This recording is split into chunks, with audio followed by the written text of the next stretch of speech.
You heard it here, lads. 11th edition of 40k is allegedly on the way. Now let me tell you boys, I've seen glimpses of the future and it is looking green.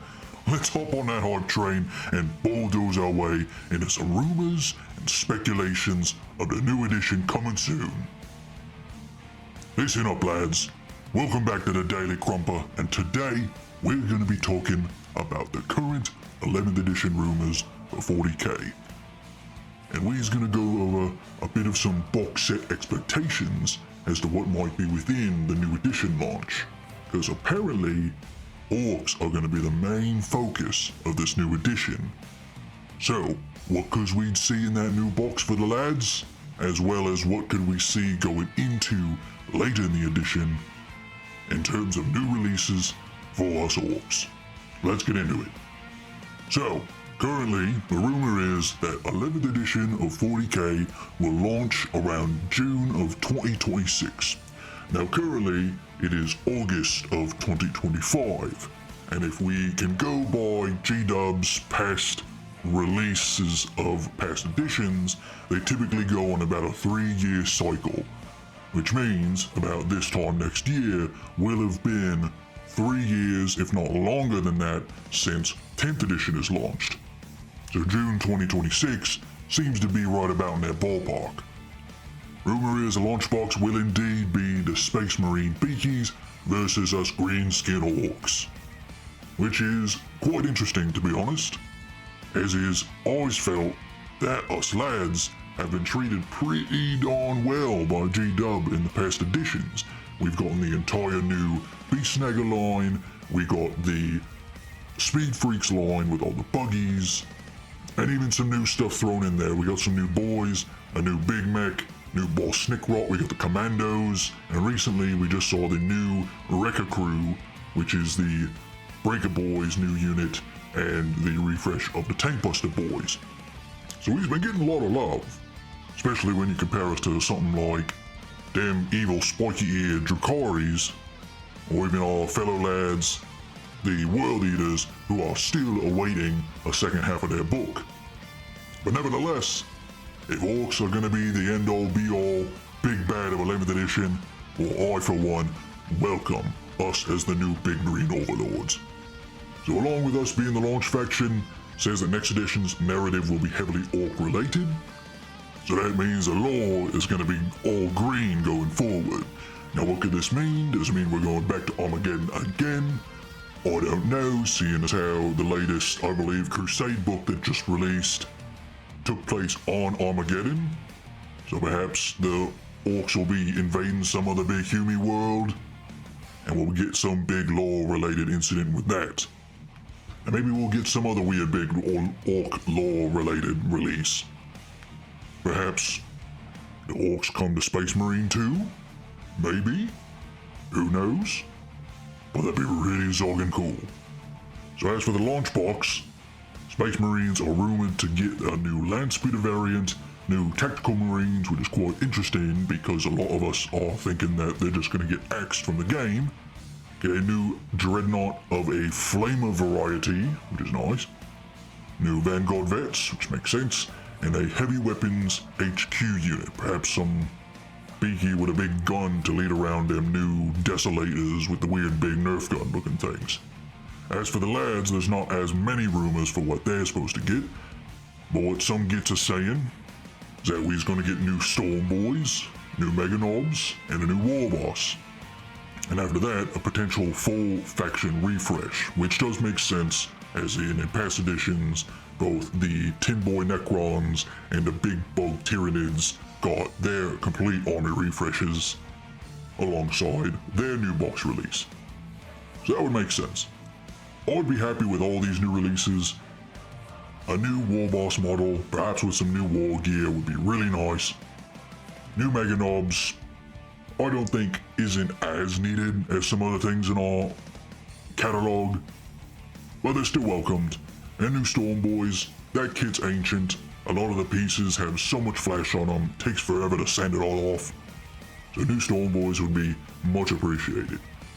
So, now what I'd like to do is before we get into full speculation tinfoil hat theories as to what the Orks are going to get in their edition box, I'd like to go over some past edition launches to try to see if we can find some trends as to how we can better predict what the lads are going to get specifically.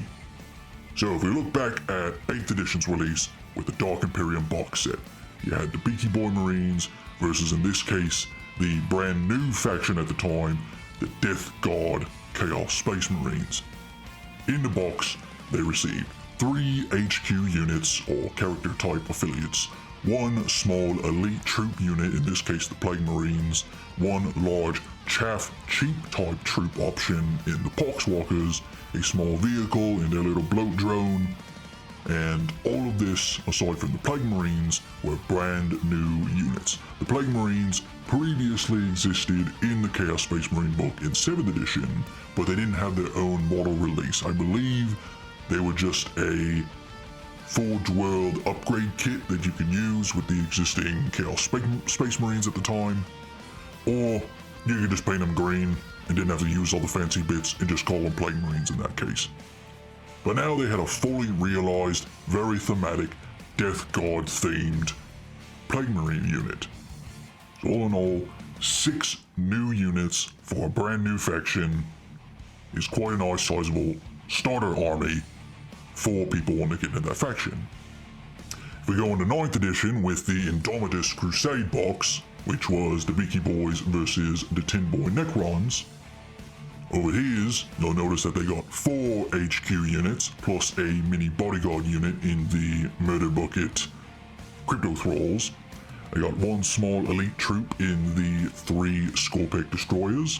They got 1 small chaff unit in the 6 Scarab Swarms, 1 large chaff unit in the 20 Necron Warriors, 1 small vehicle in their Reanimator Gizmo thing. And you'll notice that of the new models, they had an Overlord model, new Warriors, and the new Scarabs were all refreshes of previous models. Everything else, however, was brand new to the box. So with them Necrons, you had 8 new units, plus the 2 Crypto Thralls, making it effectively 9 new units, which was even bigger than the previous edition's launch with the Death Guard. And then finally, we end up in 10th edition with the Leviathan box set, which again was Beaky Marines versus, in this time, the Big Bug Boy Tyranids. Now the Tyranids got 2 HQ units, 2 small elite troop units in the Bobgaunts and the Leapers, 1 small chaff troop unit in the Neuragaunts, 1 large chaff unit in the typical Termagaunts, 2 small vehicle, or in this case monsters, in the Psychophage and the Screamer Killer. And of these new units, the Termagaunts were redone sculpts, and I threw in the Screamer Killer as well because it did exist as a model way back when, in like the Rogue Trader days. But they brought it back, realized it in new modern day 40k fashion, and it looks pretty zogging cool. But aside from those 2 units, everything else was brand new, never before seen in the Tyranids faction. And in addition to all this, both the Tin Boy Necrons and the Big Bug Boy Tyranids got entire model army range refreshes with new and or re-released units over the course of their respective editions. In 9th edition with the Necrons, they got a big new monolith, they got their new Silent King as their big main leader centerpiece model. They got the big giant void dragon and a bunch of other stuff. And on the Tyranid side in 10th edition, the old Lictor got split up into 3 different Lictor type units, 4 if you include the Leapers. They got new Gene Stealers, they got the Biovore Pyrovore dual kit, and then the Norn double kit as well. So not as much as the Tin Boys got, but the Bug Boys had a much bigger catalog of models in the release box, so it ends up being about the same. So with all these past trends in mind, what could we expect from the Orks in a new 11th edition box set? Which in this case I'm going to call the Armageddon box set, because that is the big planet that is most associated with the Greenskins, and I think it's got a snazzy title that is very marketable for GW standards, so that's what I'm going with. So I believe that a refresh of Orks in a launch box could expect 3 HQ units, 1 to 2 small elite troop units, 1 large chaff troop, 0 to 1 small chaff troops, 1 to 2 small vehicle/monster units, 1 to 3 of them would be refreshed sculpts with 7 to 8 units in total, plus an additional 8 to 10 units throughout the course of 11th edition, with at least one of them being a large centerpiece model, like a Norn or a Silent King. So, as for new gits in the box, this is what I'm thinking, lads. First up's a new war boss. It's already rumored, somebody's gotta lead the gits in the battle, and a boss is a perfect fit.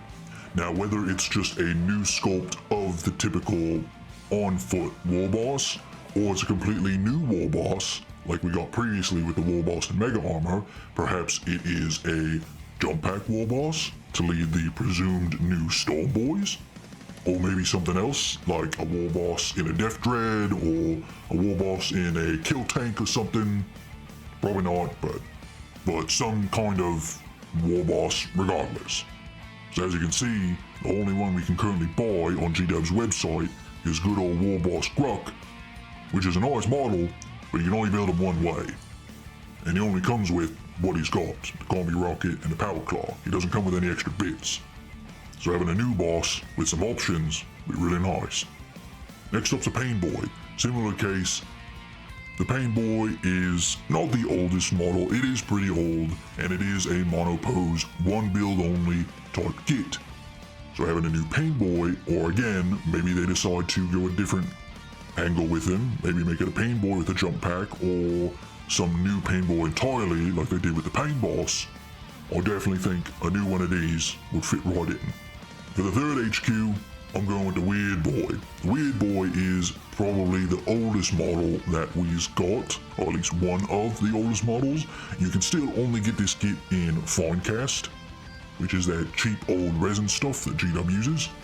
Similar deal, monopose, no extra bits you can get with this guy. A lot of me fellow Orc war bosses decide to just use the Age of Sigmar Weird Boy instead of this lad because he's just so old and hard to build and paint because of that Finecast-ness that he's got.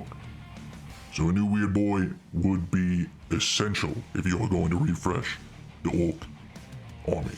As for the 1 to 2 small elite troops, I threw in the Mega Knobs because again they're rumored, and again even though I think they're not in the greatest need of a refresh, I could still see a unit of 3 of them being put in here easy, just like you've seen the Scorpic Destroyers in a past edition box set. 3 Mega Knobs makes about sense. And the Storm Boys I threw in there as well. I'd say you probably get 5 of them, because as we've predicted, if there's about 7 to 8 units in total on just the Orc side of this release box, having max squads of these lads is going to just be a lot of plastic that GW probably doesn't want to put in that box, because there's going to be so much Zoggin plastic in there already. So yeah, 3 Mega Knobs, 5 Storm Boys. As for the 1 large chaff troop, this is my first big prediction of the video. I'm throwing in the Odd Boys. Now, the Odd Boys did previously exist in past editions, but they've never had their own model release. In 7th edition and prior, Odd Boys was an upgrade that you can make to your typical normal lads that really all it did was give them a 4-up armor save. They still had the same weapons they could take, but they were just that more difficult to crump. So with 11th edition, I could see them bringing them back as their own new, fully realized unit with their own aesthetic, their own gubbins they can carry around, and their own role on the table. They would also be another battle line type troop unit for the Orcs, because as of now, we only have boys and Beast Snagger boys. So having a third boy type would help round out what we've got. They would of course be the more elite option because you're paying for that better save, but I think a big 20-man brick of these lads in the launch box would be perfect. Some lads will say they'll just go with normal boys again, that they'll come out with another new boy sculpt, because the last monopose one that they just came out with a few years ago went over so zogging badly, so much so that they kept the old ancient boy unit still for sale on the website, because so many old players did not want the new boys. So I could see them coming out with another new boy kit, but it's not very likely, in my opinion. As for the potential one small chaff troop option, I just went with Grots. It's a real quick and easy way to fill up unit space in a box. The current Grot kit is okay, it's not great. Most of the Grots are just one piece, which makes them pretty easy to build up and put on the table. But as a result, there isn't a lot of customizability you can do with them. And even then, the current Grots are just a plastic 1-to-1 version of their old metal counterpart. So having a brand new Grot kit would be very well needed. So I throw them in there for sure. And that is 7 units already, so for our 8th and final unit, I went with one small vehicle.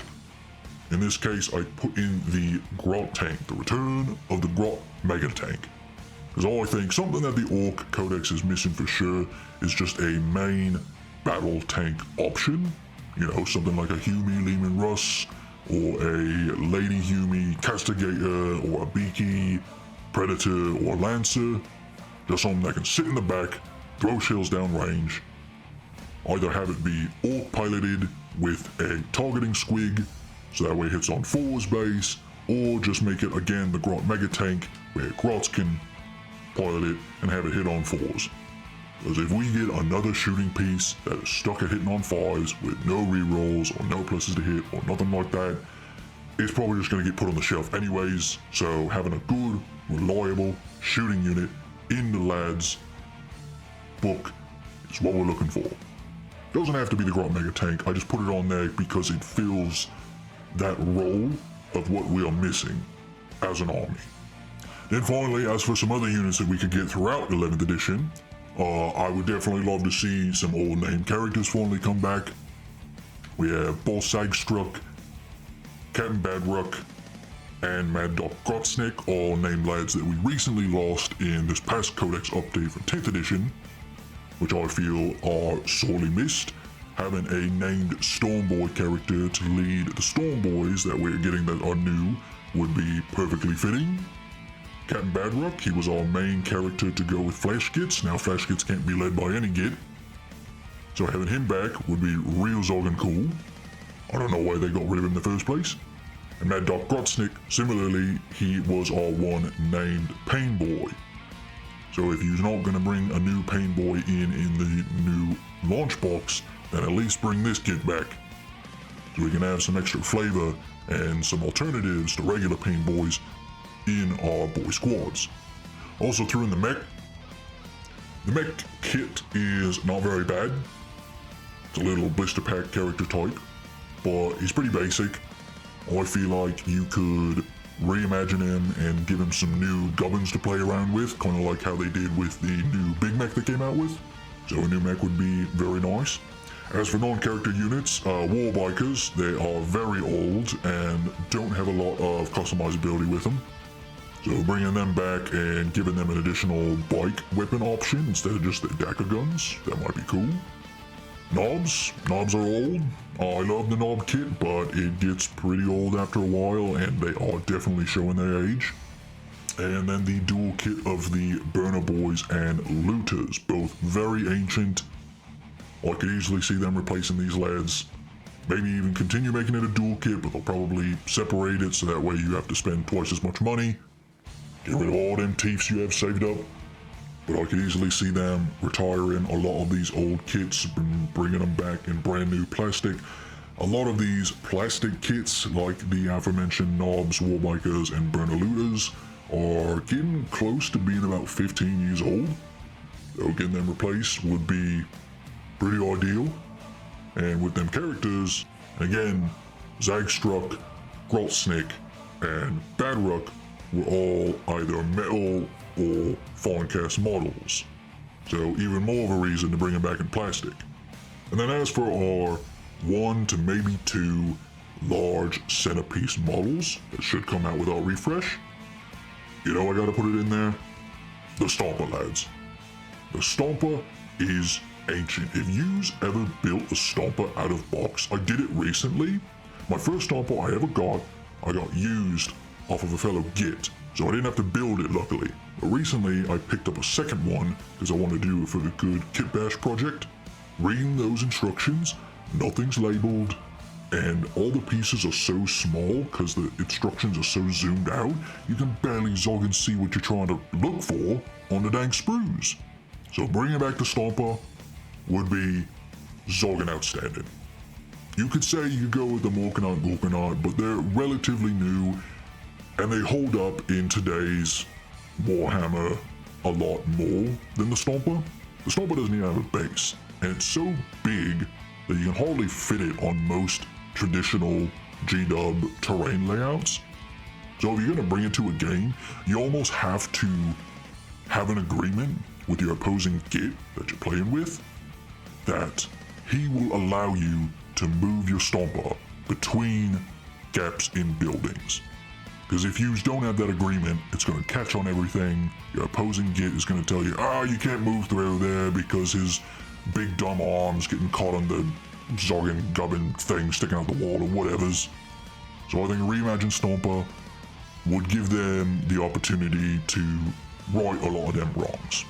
Now, if they don't want to go with the big Stomper, my other big prediction would be come out with the Beast. Now, if you don't know who or what the Beast is, there's a whole book series on it, and you can find a lot of info on him on Warhampedia or the 40k lexicon, whatever it's called. But the Beast is the biggest boss of all bosses out there, even bigger than Old Man Gascoigne. The Beast is one of the alleged prime orcs, which were made by the old ones way back in old 40k, even prior to 30k days.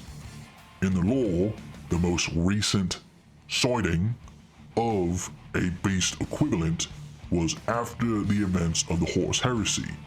So, that's your lore ticket as to how a beast boss, not a beast boss, the beast boss, could still be active in the 41st millennium. And it'd be a really good opportunity because aside from them big scary bug tyrannids and the weird thing chaos demons, no other faction has big stompy monsters. It's only the bugs and the demons. And also, rumor has it, is demons are probably getting squatted out of the game and getting moved exclusively to Age of Sigmar. So that would leave just your big boy Tyranids as the one monster faction. So if you gave a big stompy monster to the boys, that'd be very unique and would probably sell like hotcakes. So that was my prediction, lads. Let me know what you think down in the comments below. I'm definitely getting excited for 11th edition. Do I really think it's going to be Orks in the main box? I don't know. I still think it's going to be Drukhari or the Dark Eldar Gits. But if it is the lads, I'm going to be a very happy Git, because that means I'll have loads and loads of green skin content for you lads in the future. So again, let me know what you think. This has been the Daily Crumper, signing off.